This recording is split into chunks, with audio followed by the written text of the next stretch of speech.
Mohamed Lamine Zen.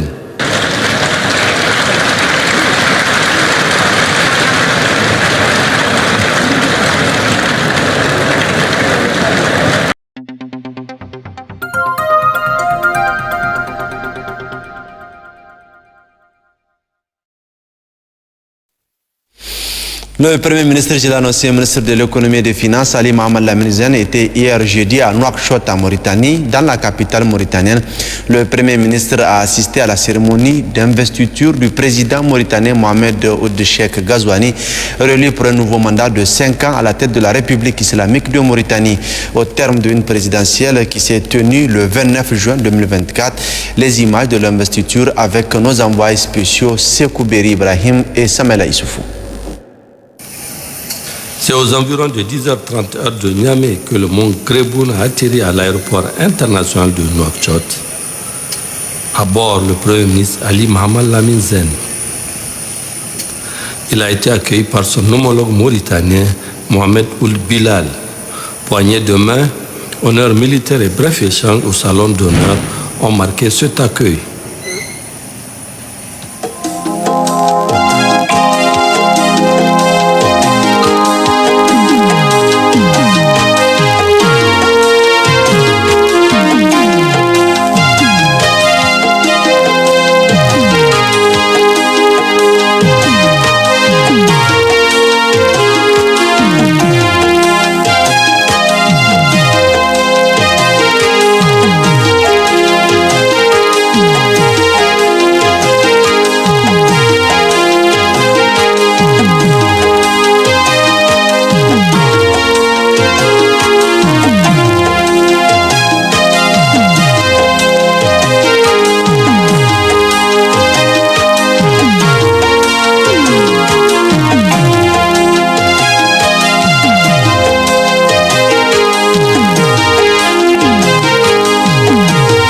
Aussitôt après, le Premier ministre et sa délégation se sont rendus dans les locaux du tout nouveau Centre international de conférence Al-Mourabitoun de Nouakchott, où il a été accueilli par le secrétaire général du gouvernement.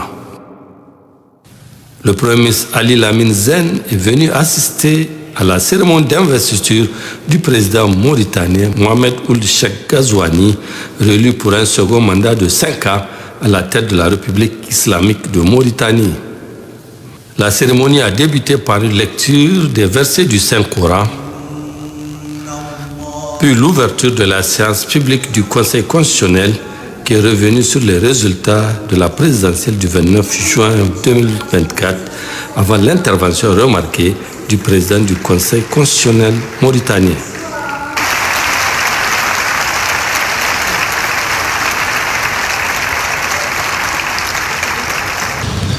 Monsieur le Président, dans quelques instants, après la prestation de serment constitutionnel, vous allez entamer votre deuxième mandat.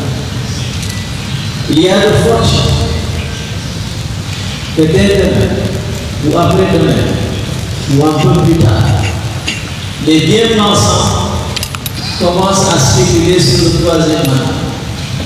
Maouria Sadi, le fameux Maouria Sadi.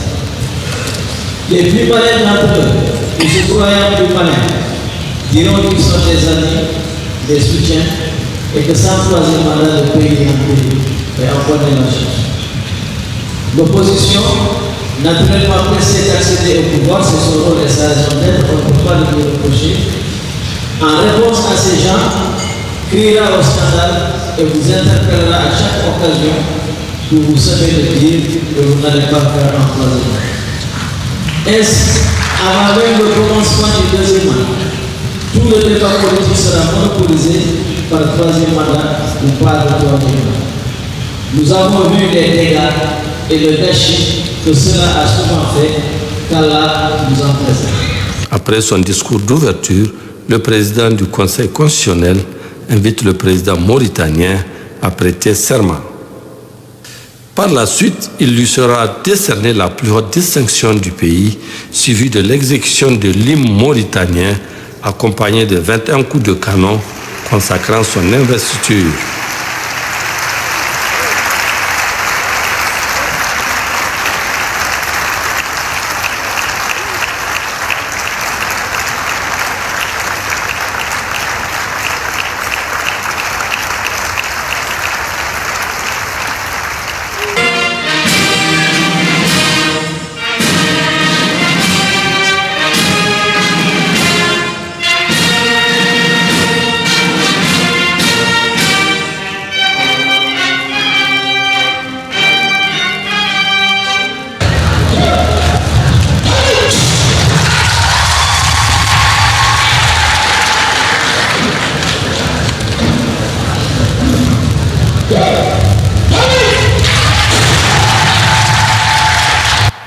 Aussitôt installé dans ses fonctions, le président mauritanien, dans son discours d'investiture, a décliné les grandes lignes de sa politique, dont entre autres la sécurité, le renforcement des capacités de l'armée mauritanienne et la réduction des disparités sociales.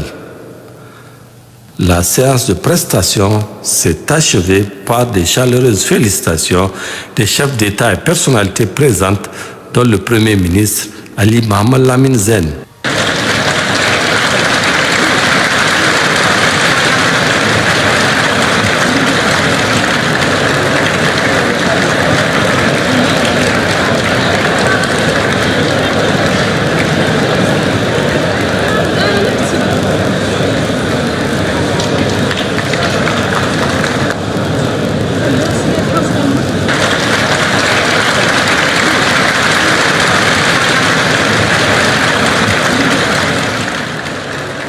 Enfin, en marge de cette cérémonie d'investiture du président mauritanien, Mohamed Ould Cheikh Ghazouani, les pays membres de l'AES se sont retrouvés autour du Premier ministre pour des échanges fructueux. Au terme de cette rencontre, le Premier ministre a bien voulu répondre aux sollicitations de la presse malienne. Je pense que nos trois pays qui se sont mis ensemble depuis le début enregistrent des résultats.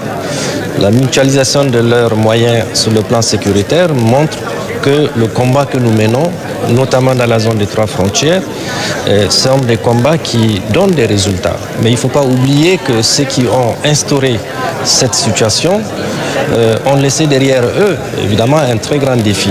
Et donc, nous poursuivons cela, nous engageons des résultats, c'est difficile, c'est sûr, mais nous allons atteindre les objectifs, Inch'Allah. Sur le plan du développement également, nous avons décidé d'avoir des politiques communes. Je crois que vous avez dû suivre il y a quelques jours à Niamey, il y a eu une réunion avec le vice-président de la Banque mondiale où les trois ministres de l'économie et des finances se sont rencontrés pour faire entendre à cette institution les raisons qui sont les nôtres, celles de se mettre ensemble, avoir des projets structurants communs au profit de nos populations. Nous poursuivons également les échanges sur le plan socio-culturel. Le colonel-major qui est ici s'est rendu au Burkina il y a quelque temps. Les Burkinabés et les Maliens sont venus à Niamey pour, disons, l'anniversaire qui a été célébré il y a quelques jours. Donc ça veut dire que c'est une voie qui est très visible et nous nous en félicitons. Mais écoutez, toute naissance, surtout quand elle est noble, empêche à beaucoup de dormir. C'est un combat de longue haleine. Nous allons atteindre cet objectif, Inch'Allah, ensemble.